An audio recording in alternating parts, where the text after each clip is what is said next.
What's good, family? Just gonna do a little free flow here. I don't know how long this video gonna take, but it's gonna take as long as it takes to get this whole story out.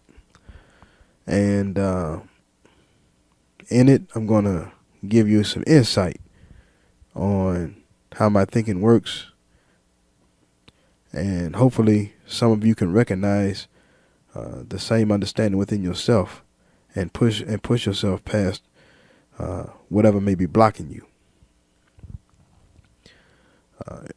In order to understand how I learned Vietnamese, in order to understand how I became so fluent in it, to the degree that I am, that native Vietnamese speakers don't struggle to understand me. You have to understand how I think anyway. See, I've never been to college, but I'm self-educated. I barely graduated high school, but I still educated myself. And where I grew up at, this was no easy feat because I lived in an information desert, but I still found a way to educate myself. And the process of learning Vietnamese brought it all full circle. So now I'm here. I can share that understanding with you. What it comes down to is truth versus illusion, whole versus fragment, understanding versus belief, confidence versus fear. If you notice, when it comes to truthfulness, understanding, confidence, whole, completion, oneness, all of those are the family of truth. And if you look at the other side, falsehood, illusion, fear, belief, all of those are the children of falsehood. Open, flow,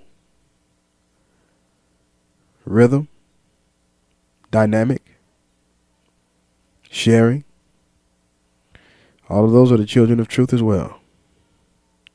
Closed, blocked,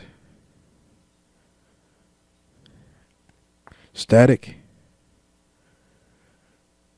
those are the children of falsehood. Life is the child of truth. Death is the child of falsehood.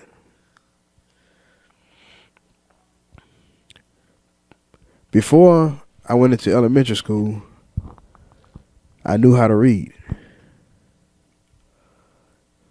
But from elementary school, through struggling to finally graduate high school, the way I read was in conflict with the way the school was teaching. Mathematics, I could never grasp mathematics while in school. Now, mathematics is easy. I recognize mathematics easily without directly studying it. You see, when I finished high school, I went back to my original way of reading. Got a job, started working, started spending my spare money on books because I thought I had to read my way in order to learn and grow. To a certain degree, that was true, but then in my case, I started to reach diminishing returns from reading. And the reason is I recognize that reading can only be fragmented information. There's no such thing as a written source because writing itself is only a fragment of the source. At best, the written material can point me to the source, in order that I may experience the source whole as it lives for myself. In school, they condition you to believe. And belief, in order to believe something, you have to embrace an illusion. An illusion, no matter how elaborate it may seem, is still an illusion. And all illusions are non-truth, and all non-truth are lies. So I have to embrace lies about lies in order to feel good about the lie that I've embraced, so that the lie that I embraced does not reveal to me that it wasn't yet another lie. Anything presented incomplete and represented as whole is a lie. Represented is represented. You see, the original presentation is whole, complete, and true, but a representation is a lie. Just by a little trick of enunciation, I can hide the fact that I am presenting a lie to you through representation. Representation is a lie. Original presentation is giving the person a chance to experience whole truth. Even now as I speak, if your mind is going through steps, understand that steps are not natural. Steps are an illusion. Nature has no steps. Nature is like a giant ocean. How many steps are there in the ocean? Not only is nature like the ocean, because through the ocean, the earth renews herself all over again. You see, the ocean water becomes clouds. Those clouds ascend high into the sky and float over mountains and rainforests and become rain. As the rain falls and hits those mountains, as the rain falls and hits that soil, they gather up minerals. And then they slide into streams. Inside of your body, they would be known as capillaries. And then from the capillaries, they slide into the river. You know, the river would be known as your river. The river would be known as your arteries. And from your arteries, after they filter through all the minerals, which are known as salt inside the body, but same principle. On the way back to the ocean, all of the rivers feed back into the ocean. So on the way back into the ocean, they deliver life-granting minerals. They share their minerals with every being of life along the way, all the way back into the ocean, to start the beautiful cycle again. This cycle is supposed to go unimpeded, because when you block it, death can set in, disease can set in, things that cannot harmonize with nature start to set in. What does this have to do with learning Vietnamese? What does this have to do with learning anything? Well, before learning Vietnamese, I became fluent in Spanish. And I bought textbooks.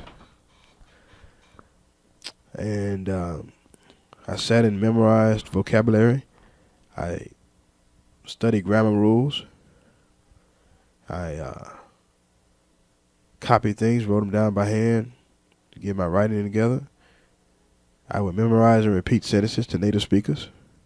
They would be nice and kind and accommodating. But something was missing, because just as I learned to read by reflecting my understanding into things. So if I'm speaking to something, it's because I have full understanding of it already before I say anything. I don't speak to look for understanding. I try to see the entire life cycle of things rather than just a piece of it. So when I put those textbooks down and I started to launch out with a grammar book in my pocket, everybody who looked like they spoke Spanish, I did not use English with them at all. I don't care if they answer me back in English or whatever. They can do whatever. But I, for myself, was not going to use English.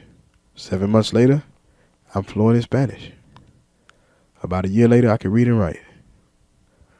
Now, it feels just as comfortable to me as English does. I don't even use English in a standard way. That's partially why I struggle through school. You see, school rewards you for doing it their way. But in order to do it their way, I would have to ignore what I was experiencing in whole. You see, for me, my words had to reflect my experience, which gave me new words to reflect my experience through. So that cycle of life, that understanding, I could not compromise. I could not compromise. Anytime I speak falsehood, that's a falsification of my consciousness, because I have to lie to myself before it can leave my mouth. And I refuse to do so. But what I found was this very mentality that I have allowed me to learn Spanish very quickly. So, years went by, and I tried to learn Chinese. I tried to study Chinese the same way I studied Spanish. Bought a bunch of books, memorized sentences, memorized vocabulary. But for some reason, I couldn't make it work, because Chinese culture is so different from English that none of the memorization techniques would work. I needed something else, something outside of what the books would represent. Chinese people were very nice, accommodating, willing to help. But without this thing extra, there was no way. So a couple of years go by. I kind of take a break from it. Then I decided to go to a Chinese temple, a Buddhist temple, where they had free Chinese classes. And I sat in the class, and it was more memorization, but this time it was a Chinese instructor. She introduced the concept of not using pinyin, which is the Romanization of the Chinese language in order to aid Westerners. Her method was to write the actual characters on the board, have us copy those characters, and speak the sentences. But again, I felt like it was something missing. I couldn't put my finger on it then, but something missing. In this class, there were several older Vietnamese people who were taking Chinese. They seemed to be very much better at Chinese than us Westerners in the class. But that's because the Chinese and the Vietnamese have cultures that share similar rhythms. One day, I went down the street to the Vietnamese mall, and inside this mall, they had a bookstore. And it was books, movies, music, all in Vietnamese. So I walk in, I take a look around, and I noticed that everything is in Vietnamese. The Vietnamese people are they were not as open to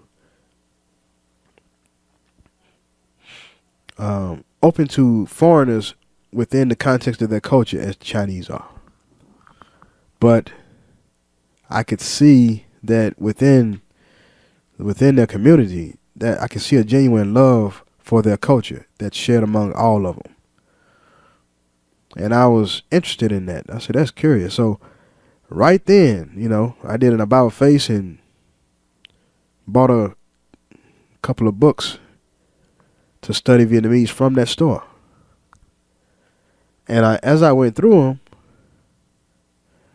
I noticed that everything that they gave you was in cultural context. Like, they didn't just give you the definition of a word. This was a new concept for me that I had to get my head around. The meaning of their words come from their culture, not from a dictionary. Whereas here in the West, we think that we can get meaning from a dictionary.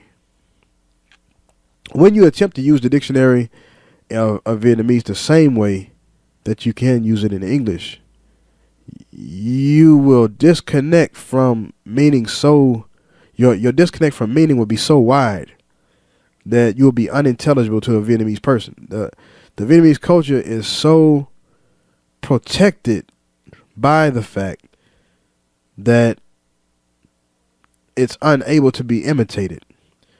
It has tones, it has rhythms, it has a certain inflection. For instance, when I used to go to the bookstore, I would say, "King Jiao Ji Hua Kong," and I would notice that they would struggle a little bit to understand, but after a while they would make out what I'm saying, and I didn't like that. I wanted the full rhythm, so I just kept interacting with the people, and I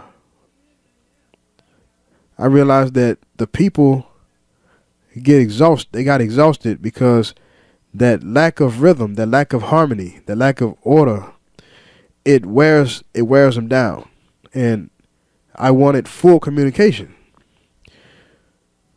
So I bought some movies, bought some novels, some storybooks, went home, bought some music, and I watched some of the movies and realized the movies didn't use subtitles at all. They didn't even have Vietnamese subtitles. Another concept that I had to get my head around. So their culture is for their culture, is for their culture. And I went back to why I struggled in school. I struggled in school because I would refuse to compromise the rhythm of my culture in order to conform to the standards of the school. You see, I always had to be a reflection of my culture, and through reflecting myself to myself, I'm also reflecting my culture to my culture. My culture is reflecting itself through me, and my culture is a reflection of this planet, and this planet is a reflection of this universe. So as I understood myself, I could recognize everything that understood itself. But Vietnamese made me fully commit to that mentality, because up until that time, I was torn. The Chinese people were willing to concede to Western standards. Vietnamese, no.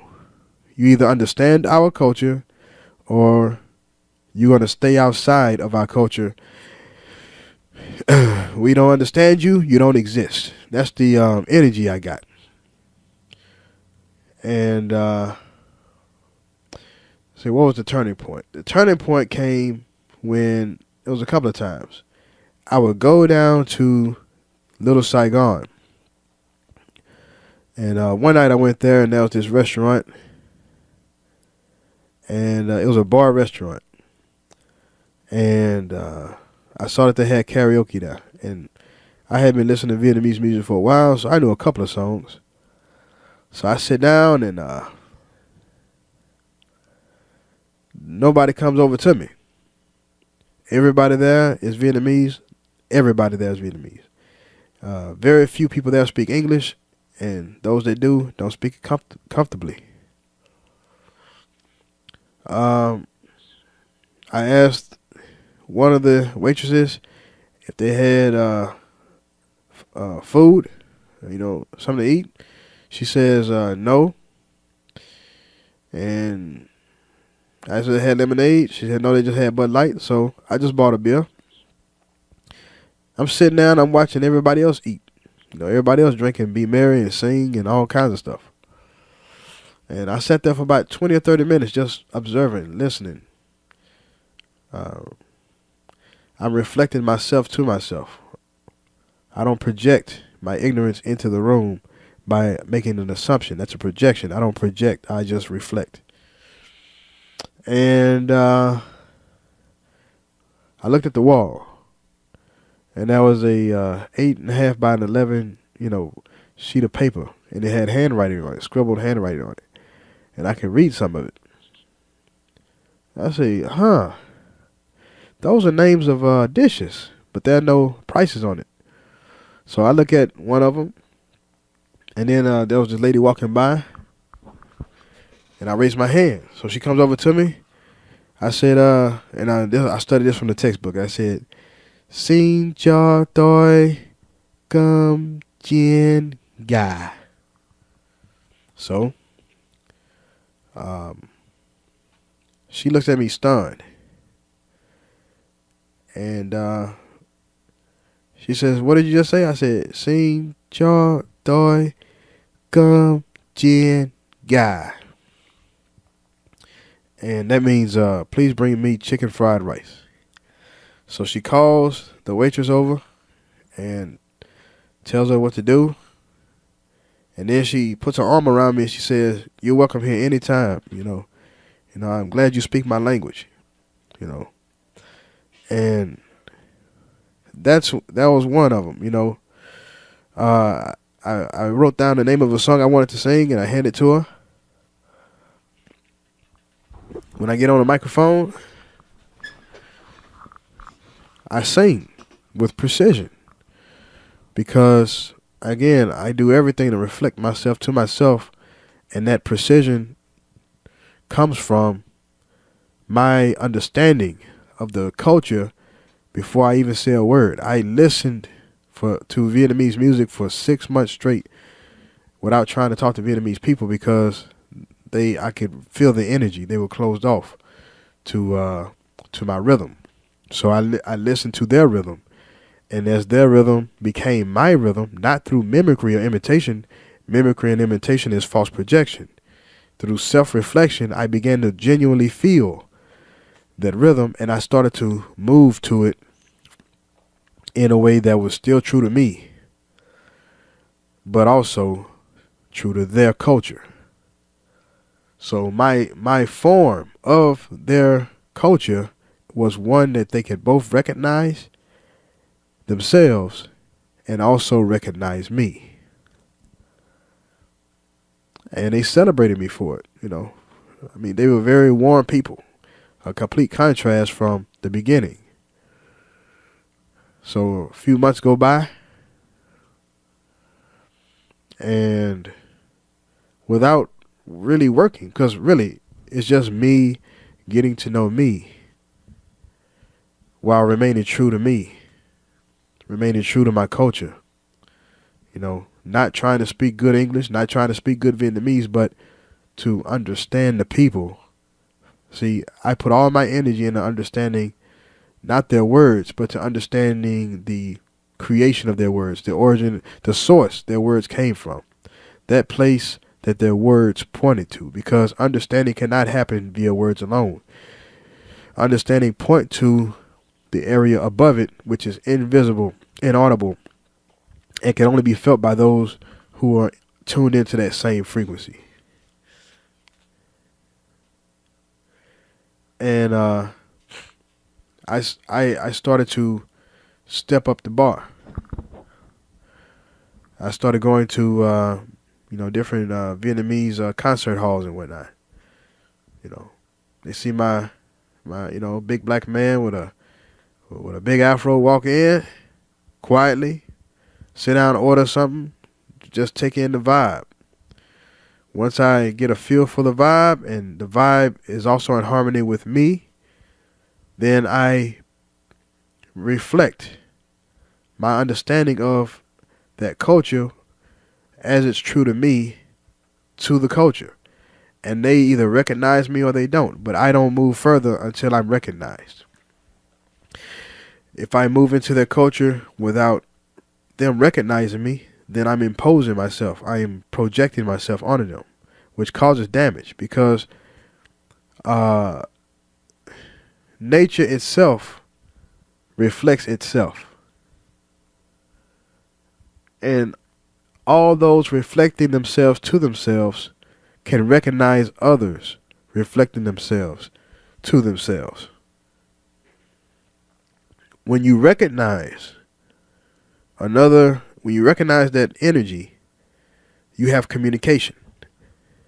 Until you can recognize the energy, you are blocked by the language barrier. That language barrier exists to protect that culture from foreign invasion. But if you can share with that culture, everybody grows. Nature does not attack itself. Nature reflects itself to itself in order to continue to grow itself. Anything outside of that frequency will self-destruct because it has no balance. Its clumsiness will cause it severe injury because they cannot see life as a full stream. Any gaps are filled in by the movement of natural order. And that movement can injure or even kill you. So you have to that's where precision comes from. It comes from the ability to connect into the rhythm of nature while still being in tune with yourself, so that nature can recognize you. Anything nature can't recognize is self-destruct. This happens in the body. Cancer are cells that no longer harmonize or no longer vibrate to a frequency your whole body can recognize. So cancer begins to eat the body. And it begins to convert healthy cells into cancer cells in order to help the cancer cells eat the body. And the body can't tolerate being eaten. It has to preserve the order that preserves its life. So nature doesn't attack itself. No culture attacks itself.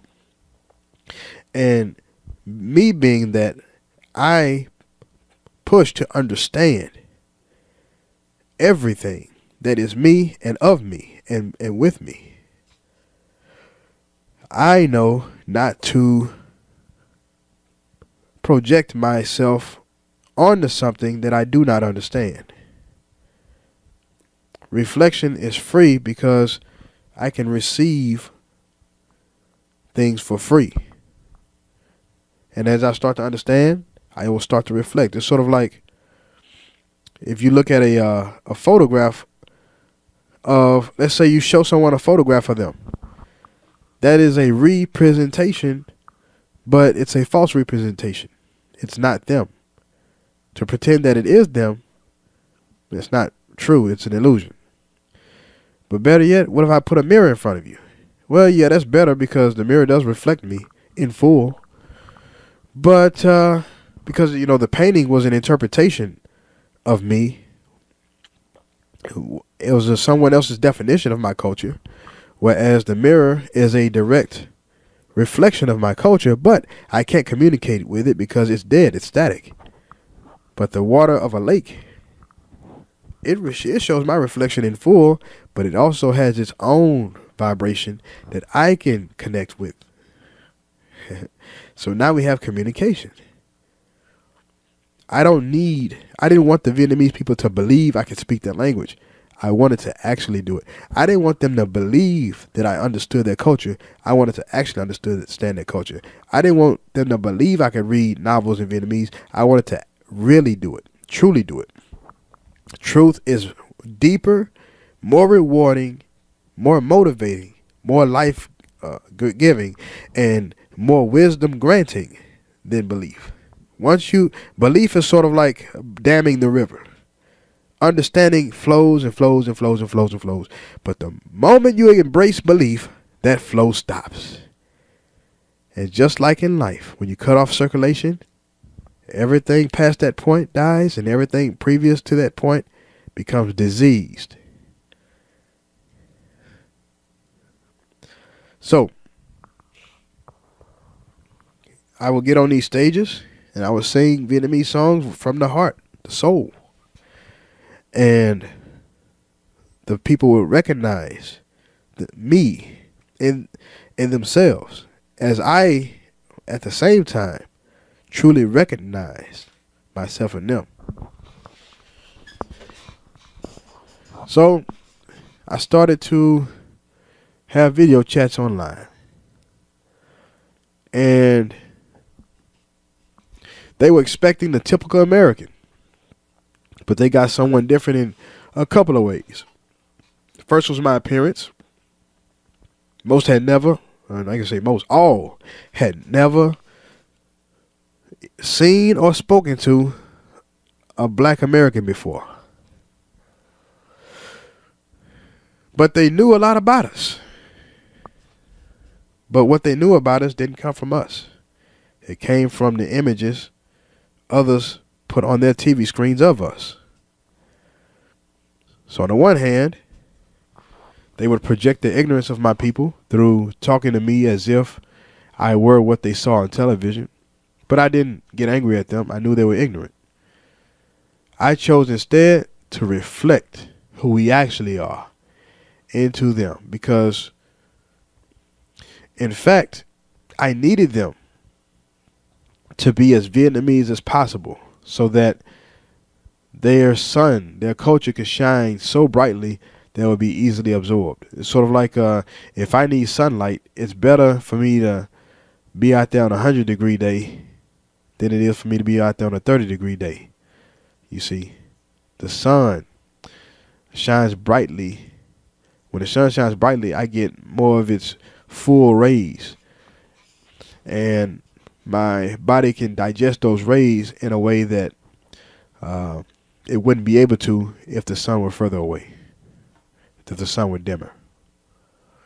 So I got a lot of questions. You know, people would start off with the standard, "Kính chào, xin chào, chào anh. Bạn tên là gì?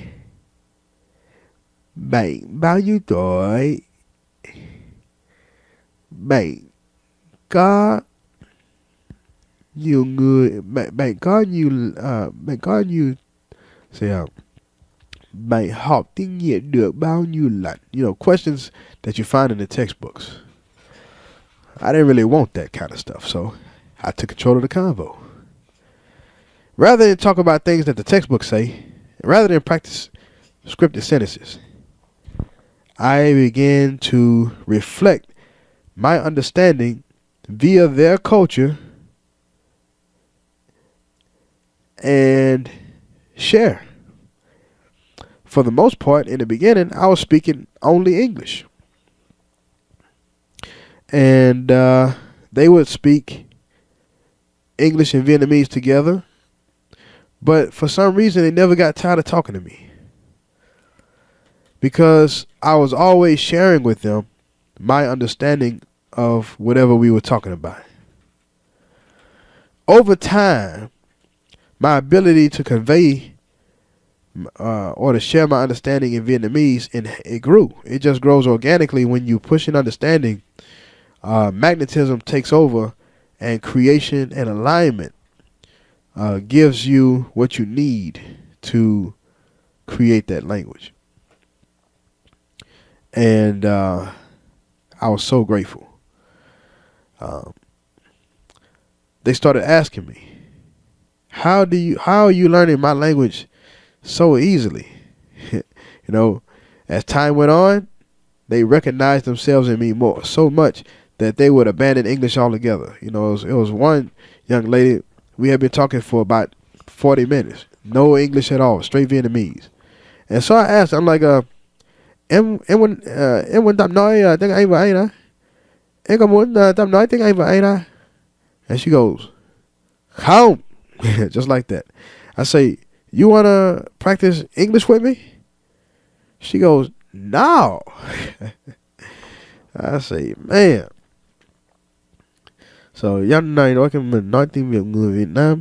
Người Việt Nam không muốn nói tiếng Anh và anh, tại vì văn hóa Việt Nam đẹp quá. And người Việt Nam muốn chia sẻ văn hóa Việt Nam và mình.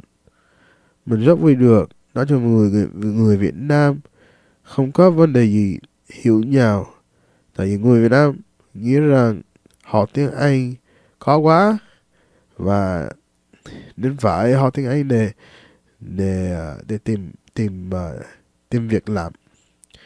Nhưng mình nói với người Việt Nam rằng ngữ pháp và phát âm không không quan trọng. Điều quan trọng nhất là hiểu nhà mà thôi. You see, here's what I learned, man. You don't need all that grammar. You don't need all that vocabulary. As a matter of fact, I started to realize that linguistics is a Western phenomena and it has nothing to do with natural language. Like I said, natural language is a culture reflecting itself to itself. Anyone it recognizes, anyone that recognizes it is someone that I can come to recognize. So understanding has to be present before communication is even possible. But linguistics is not there to really communicate. Linguistics is there to hijack, I realize. Because if I can make you follow my definition of your culture, I can control your culture with your own words. But the Vietnamese people are so beautiful, so natural, that they naturally resist anyone defining their culture to them and selling it back to them. That taught me how to be an African again, because that little doubt that I had about going all the way and pushing my understanding to its, and there are no limits. As soon as you reach a limit, it expands. It's like the universe itself. Understanding is everything. But once I decide to say I'm going to understand myself, and through understanding myself, I'm going to understand all that connects to myself. The Vietnamese people connect to me, and I connect to them. And it's real, it's genuine, it's felt. It's not the reflection of a mirror, but it's the reflection of a lake. And my waves, my cultural waves, they can vibe off of that. So they are learning from me, but they're not learning English from me. They're learning to be Vietnamese from me, just as I've learned to be African from them. If you guys have any questions, leave me your questions. I'll answer them. I will reflect the answer to your questions to you, because all things involving me begin with me and end with me. But there is no ending. There's only growth.